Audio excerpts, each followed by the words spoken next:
جی ناظرین، ہم بات کریں گے سید الشہداء، شہید کربلا، نواسہ رسول، جگر گوشہ بطول، حضرت حسین رضی اللہ تعالیٰ عنہ کے حلیہ مبارک کے متعلق۔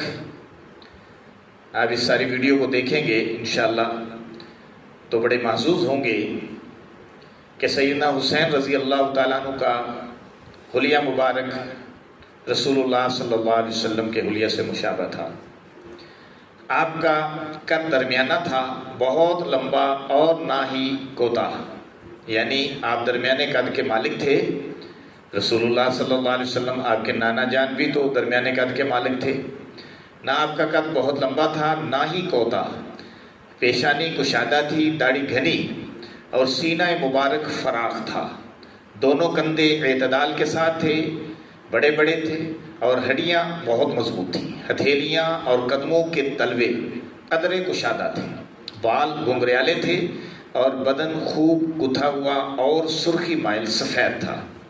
داڑھی مبارک پر وسمہ یعنی خضاب لگاتے تھے۔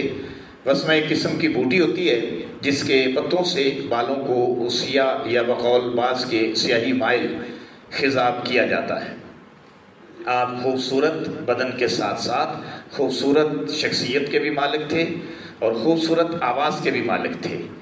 آپ کی آواز میں جہاں ترنم تھا، سوز تھا، وہاں گرج بھی تھی۔ آپ کی مبارک زلفیں امامہ کے نیچے سے ظاہر ہوا کرتی تھی۔ حضرت حسین رضی اللہ تعالیٰ عنہ رنگ اور قامت اور تخلیق اعضاء میں سینہ سے لے کر پاؤں تلک یعنی اپنے نیچے والے نصف بدن میں حضور صلی اللہ علیہ وسلم یعنی اپنے نانا جان سے مشابہ تھے۔ یعنی یوں کہہ سکتے ہیں کہ حضرت حسن کا چہرہ رسول اللہ صلی اللہ علیہ وسلم کے چہرہ انور کے مشابہ تھا اور حضرت حسین رضی اللہ تعالیٰ عنہ کا جسم آپ کے جسم اطہر کے مشابہ تھا۔ سبحان اللہ۔ پرورش اور تربیت کے متعلق اب ہم کچھ بات کرتے ہیں۔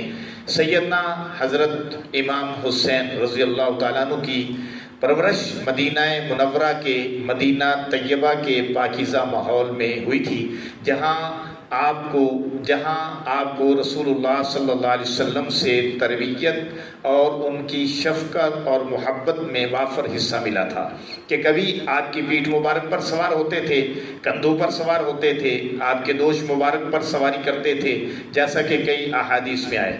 اور جہاں ان مقدس ہستیوں کی صحبت نصیب ہوئی جو انبیاء کرام علیہ الصلوۃ والسلام کے بعد کائنات کے افضل ترین انسان تھے، یعنی اصحاب پاک مصطفیٰ علیہ الصلوۃ والسلام۔ چنانچہ آپ ایمان اور تقوی، قرآن اور سنت کے روحانی ماحول میں پروان چڑھے اور مسجد نبوی میں نبوی تعلیم سے آراستہ ہوئے اور مسجد نبوی میں تعلیم و تربیت کے قائم ہونے والے ماحول کا اپنی آنکھوں سے آپ مشاہدہ کرتے رہے اور اس سے فیض یاب ہوئے۔